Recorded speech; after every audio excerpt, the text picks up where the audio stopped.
The anesthesia enigma. Why your age demands a different approach and how Gerald stayed sharp.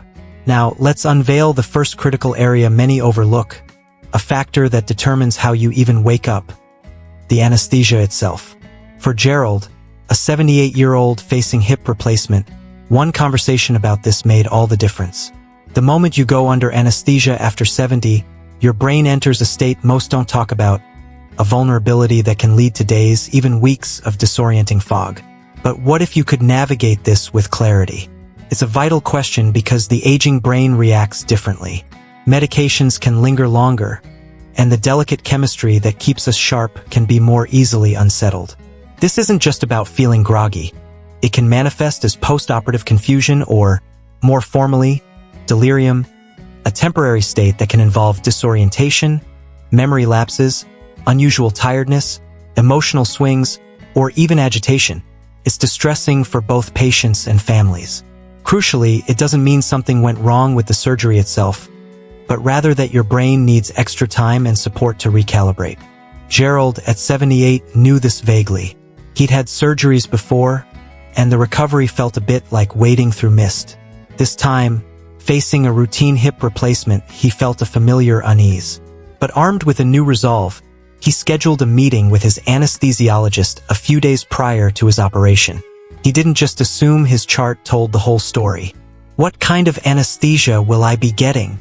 Gerald asked directly. "Will it be general or local? How long will it likely take to wear off? And, most importantly, are there safer or lighter options for someone my age?" The anesthesiologist listened, then explained. For older adults, particularly with procedures like hip replacements, general anesthesia, where you're completely unconscious, carries a higher risk of that post-operative confusion and delirium. They discussed Gerald's overall health, his previous experiences, and then a different path emerged: a spinal block. This type of regional anesthesia would numb the lower half of his body, allowing him to remain awake or lightly sedated, but crucially without the deeper cognitive impact of general anesthesia.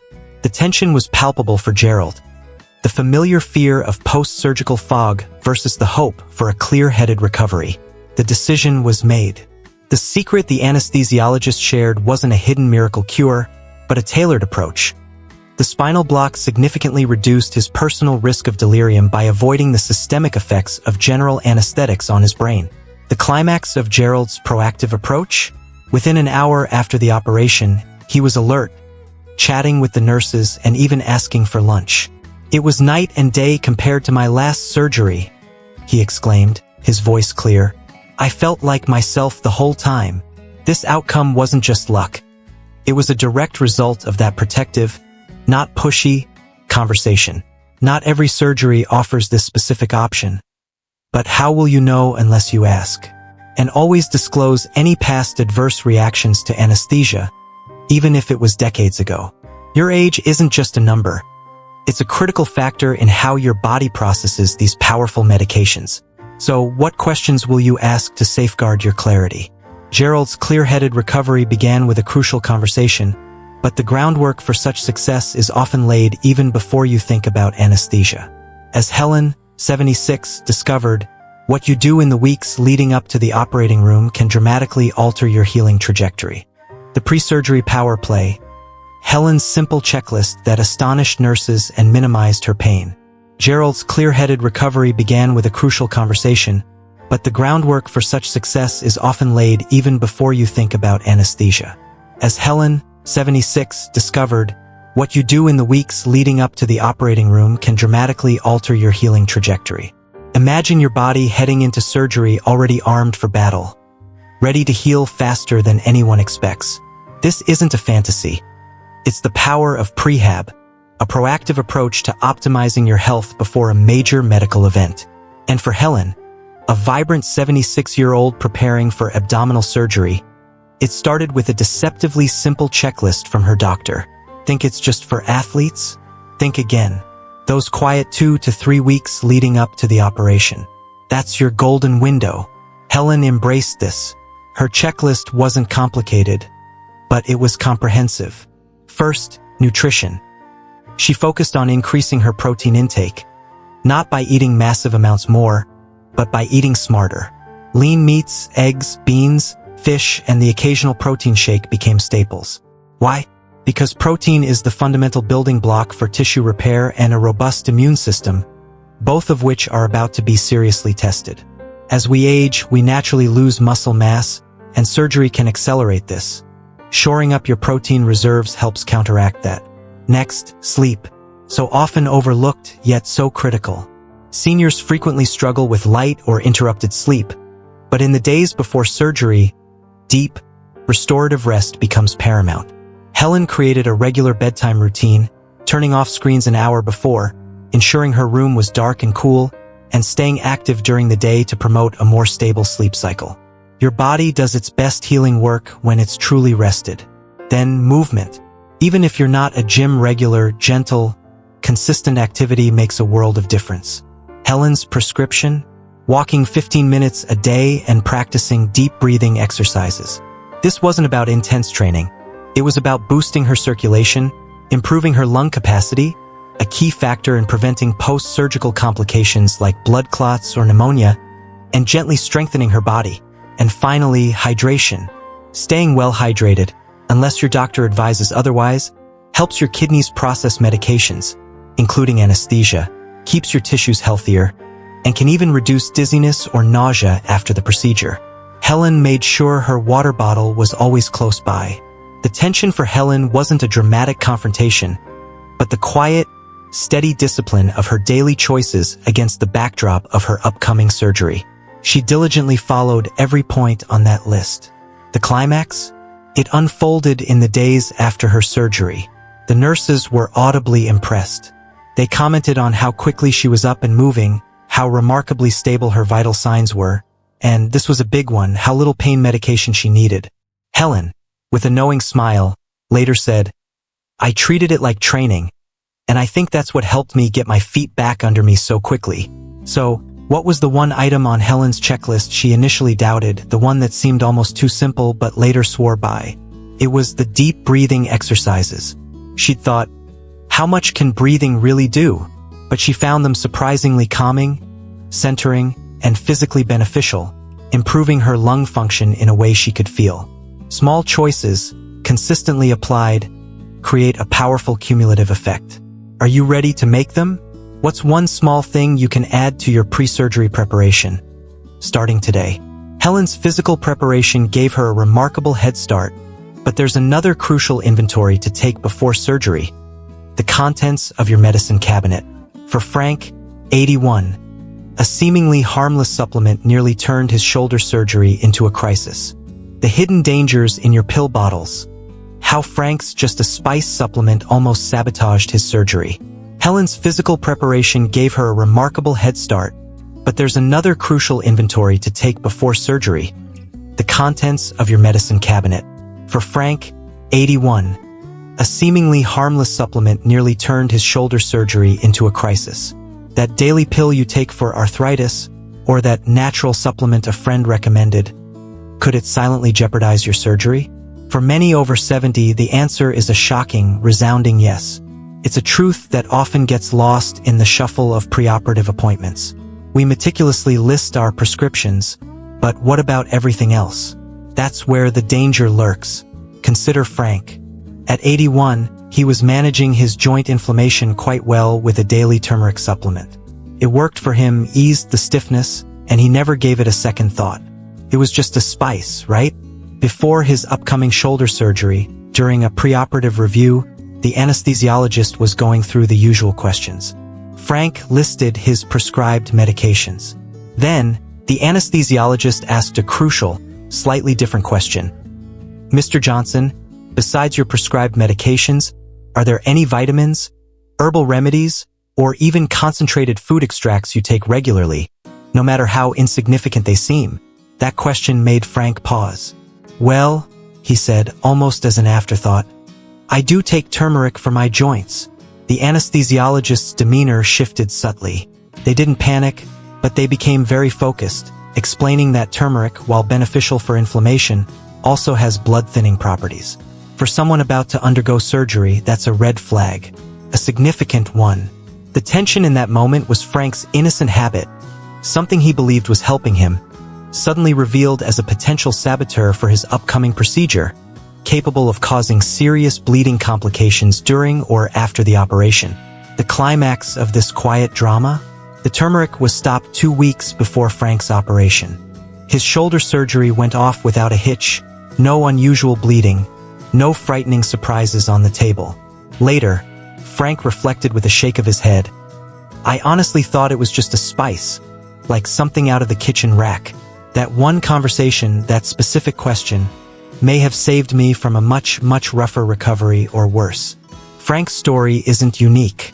Many common substances can cause unexpected problems. Obvious culprits include prescription blood thinners, but even over-the-counter pain relievers like aspirin or ibuprofen can increase bleeding. Then there's the world of herbal supplements. Ginseng, garlic, ginkgo biloba, and even high doses of fish oil can affect clotting. Others, like St. John's wort, can dangerously interfere with how anesthesia works or interact with post-operative medications. It's not about inducing fear. It's about empowering you with awareness. So what's the ironclad rule here? As soon as your surgery is scheduled, compile a complete list. Everything. Prescriptions, over-the-counter drugs, vitamins, minerals, herbal concoctions, powders, drops, patches. If you put it in or on your body, it goes on the list. Don't assume your surgeon or anesthesiologist knows. Don't wait for them to ask every conceivable question. Proactively present your list and say, here's everything I take. Should I stop or adjust anything before my surgery?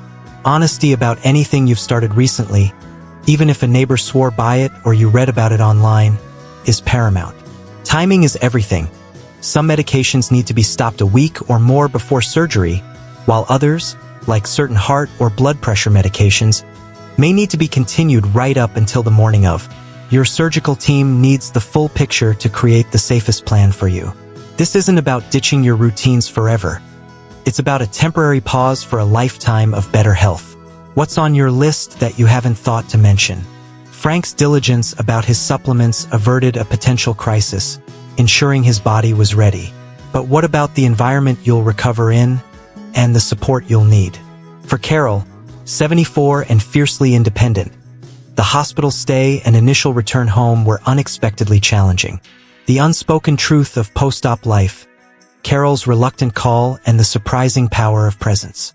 Frank's diligence about his supplements averted a potential crisis, ensuring his body was ready. But what about the environment you'll recover in and the support you'll need? For Carol, 74 and fiercely independent, the hospital stay and initial return home were unexpectedly challenging. No one fully prepares you for how disorienting a hospital can be after 70, or how tasks you once did without a thought, getting out of bed, making a meal, can suddenly feel like climbing a mountain. Carol, at 74, a woman who prided herself on her lifelong independence, believed her strong will was enough to see her through her knee replacement recovery. She was wrong. The constant lights, the unfamiliar noises, the schedule you don't control. It all adds up. Your body isn't just healing from the surgical procedure. It's trying to find its bearings in an alien landscape, often while battling pain and the lingering effects of medication. Carol had meticulously planned for her surgery, but she underestimated the sheer exhaustion and vulnerability that would follow. That first night home was a brutal awakening. Simple things like navigating to the bathroom or preparing a cup of tea felt like monumental, even risky, undertakings. A wave of frustration, mixed with an unfamiliar sense of helplessness, washed over her. This fierce desire for independence was now clashing head-on with the stark reality of her body's current needs.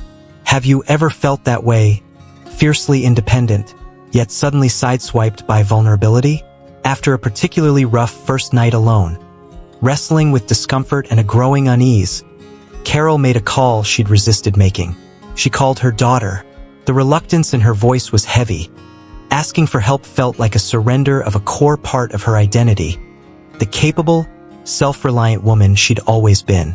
Later, she'd admit a secret fear. She dreaded being seen as a burden, a diminishing of her role as the strong one in the family.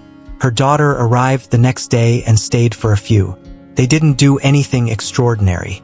They established a simple routine. Breakfast together, short, assisted walks around the living room, and often, just shared silence in the afternoons while Carol rested. The climax of this experience for Carol wasn't a grand gesture of care, but a quiet realization. You know, she confided to her daughter as she was feeling stronger. What helped the most wasn't the chores you did, though I appreciate them. It was just knowing I wasn't alone. Just your presence. That's the profound truth many discover. Post-surgery support is as much emotional as it is physical. Feeling vulnerable, embarrassed needing help to dress, frustrated at the slow pace of recovery, or even experiencing an unexplained sadness or anxiety. These are all normal responses. And it's precisely then that human connection, not just a pill or a neatly written discharge summary, makes the biggest difference. So, how do you prepare for this? Long before your surgery date, build your support plan. Arrange for a family member or friend to stay over, even for a few days. Ask a neighbor if they can check in. Stock your fridge and pantry with easy-to-prepare meals. Clear walkways to prevent falls. Ensure there's someone nearby, not just for emergencies, but because healing takes an immense amount of energy, and that energy depletes quickly. And if family isn't nearby, explore options like home health aides, senior recovery programs, or even volunteers from local community or faith-based groups. Asking for this help isn't a sign of weakness. It's a testament to your strength, your foresight, and your commitment to your own well-being. It means you're valuing your safety and giving your body the authentic time and space it needs to truly recover, not just survive the surgery, but to heal from it with dignity. What will your support system look like? Carol found strength in connection, a vital part of her healing. Yet, there's one more powerful ally in recovery, one that resides entirely within you, your mindset. Howard, 80 and facing heart surgery, discovered its profound impact when his physical strength wasn't enough. The mind's healing power, Howard's journal, and the quiet courage that rewrote his recovery script. Carol found strength in connection, a vital part of her healing. Yet, there's one more powerful ally in recovery, one that resides entirely within you, your mindset. Howard, 80 and facing heart surgery, discovered its profound impact when his physical strength wasn't enough. What if the most potent medicine for your surgical recovery wasn't a pill, but a thought? It's a compelling idea, isn't it? The way you mentally and emotionally prepare for surgery after 70 can dramatically alter how your body responds to the entire experience. A truth Howard, a robust 80-year-old, learned firsthand when facing daunting heart surgery. He was in excellent physical shape for his age, a testament to a life well lived. But mentally, he was, in his own words, rattled. The upcoming procedure felt enormous, a shadow looming over his usual optimism. So Howard did something simple yet profound. He started journaling, just a few sentences each morning in an old notebook. What did he write? He detailed his fears, giving them shape and form on the page. One recurring anxiety he confessed to his journal was the fear of becoming completely dependent on others, of losing that spark of self-sufficiency he cherished. He wrote, "I'm scared I won't bounce back, that I'll be a burden." But he didn't stop there. He also wrote down his hopes, painting vivid pictures of his post-recovery life. "I want to walk to the park with my granddaughter, Emily, again by springtime. I want to finish building that model airplane that's been sitting on my workbench." These specific, tangible goals became his mental anchor, a beacon pulling him forward. The tension for Howard was this internal battle, his very real anxiety wrestling with his deep-seated need for calm and control before such a life-altering procedure. The days leading up to the surgery were filled with these quiet moments of reflection. The climax of his mental preparation wasn't a single event, but a dawning realization. After his surgery, which went well, and during the initial, challenging days of recovery, Howard told a close friend, with a conviction that resonated deeply, "My body needed time to heal, that's for sure, but my mind already knew where we were going. That journal kept my compass pointed north." Howard's experience underscores a growing understanding of the powerful mind-body connection in healing. Mental and emotional preparation isn't just about feeling good. It can translate into tangible physical benefits. Approaching surgery with calmness, confidence, and a clear plan can lead to fewer complications, shorter hospital stays, and even improved pain tolerance. Conversely, high anxiety and stress can impede the body's healing mechanisms. So what can you do? Consider techniques like Howard's journaling, or try visualizing a smooth recovery each night before bed. Imagine yourself healing well, feeling stronger each day. Set small, personal, achievable goals for your recovery. I want to be able to walk to the mailbox by day 3, or I aim to eat breakfast sitting at the table by day 4. These aren't trivial. They help your mind stay focused and anchored, even when your body feels like it's still catching up. There's immense power, too, in naming your fears. Many older adults are nervous to admit, "I'm scared," or "I'm afraid I won't be the same." But voicing these fears, whether to a trusted friend, a family member, your surgeon, or even just to the pages of a journal as Howard did, makes them easier to process and move past. You might be surprised how many others have felt the exact same way. There's comfort in shared experience. Don't underestimate the profound importance of calm. Simple practices like meditation, prayer, or focused breathing exercises, anything that brings a sense of stillness, can help shift your nervous system from stress mode to healing mode. When you walk into surgery with a centered mind, you give your body the very best chance to follow that lead. Because healing isn't just a physical process. It's profoundly mental and emotional. The strongest recoveries often begin with that quiet kind of courage, the kind you cultivate within yourself, long before the first incision is ever made.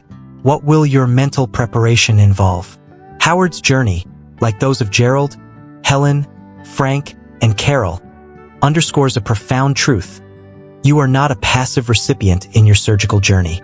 Each step, from mental calm to practical planning, empowers you. Now, let's bring these 5 pillars of strength together. Your strongest recovery, partnering in your healing after 70. Howard's journey, like those of Gerald, Helen, Frank, and Carol, underscores a profound truth. You are not a passive recipient in your surgical journey. Each step, from mental calm to practical planning, empowers you. Now, let's bring these 5 pillars of strength together.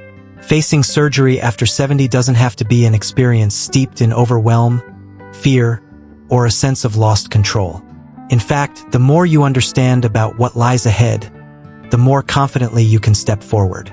And that quiet, informed confidence, it's one of the most powerful tools in your entire recovery toolkit. Think back to Gerald, whose smart anesthesia discussion ensured his mind remained clear. Remember Helen, whose diligent pre-surgery preparation astonished her nurses and eased her pain.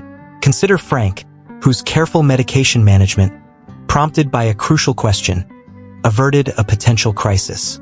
And Carol, whose reluctant but vital call for post-surgery support revealed the profound power of human presence.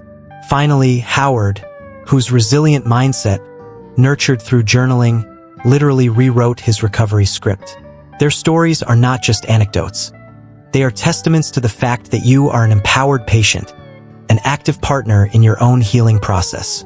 These steps, understanding your anesthesia options, committing to preoperative physical readiness, meticulously managing your medications, planning for robust support, and cultivating a resilient mindset, transform you from someone merely undergoing a procedure to someone orchestrating their best possible outcome. The goal here is not just to survive surgery. It's to heal meaningfully, to reclaim and retain your precious independence, and to emerge from the experience stronger, steadier, and with a deeper sense of peace. This isn't about ignoring your age. It's about honoring it with wisdom, foresight, and proactive care. Surgery might slow you down for a little while, that's true. But with the right preparation, it doesn't have to set you back. So take these insights, ask your questions boldly, build your support team, walk into that hospital not with trepidation, but with the quiet, informed confidence that you've done everything within your power to pave the way for your best recovery. Your health, your independence, your peace of mind, they are absolutely worth this thoughtful preparation. You've got this.